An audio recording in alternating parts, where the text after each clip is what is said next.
அவருடைய தூதர் ஸல்லல்லாஹு அலைஹி வஸல்லம் சொன்னார்கள், ஒரு அடியான் ஒரு பாதையிலே பயணம் செய்கிறான்.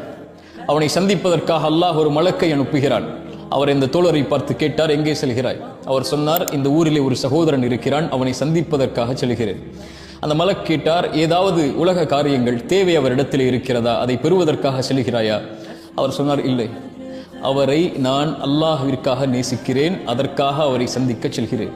எந்த பயணத்துடைய நோக்கம் எதுவும் இல்லை, அல்லாஹுடைய நேசம்தான். அந்த மலக்கின் வாயிலாக அல்லாஹ் இந்த ஒட்டுமொத்த சமூகத்திற்கும் ஒரு செய்தியை அந்த தோழரின் மூலமாக அல்லாஹ் கூற வைத்தான். அந்த மலக் அந்த தோழரிடத்திலே சொன்னார், அல்லாஹ்விற்காக அவரை சந்திக்க செல்கிறாயா? எப்படி நீ அல்லாஹ்விற்காக அவரை நேசிக்கிறாயோ அல்லாஹும் உன்னை நேசிக்கிறான். அல்லாஹ்விற்காக முஃமின்களை நீங்கள் நேசித்தால் அல்லாஹ் உங்களை நேசிப்பான். ரசூலுல்லாஹி ஸல்லல்லாஹு அலைஹி வஸல்லம் அவர்கள் சொன்னார்கள், இந்த 3 தன்மைகள் யாரிடத்திலே இருக்கிறதோ அவர்கள் ஈமானுடைய சுவையை சுவைப்பார்கள்.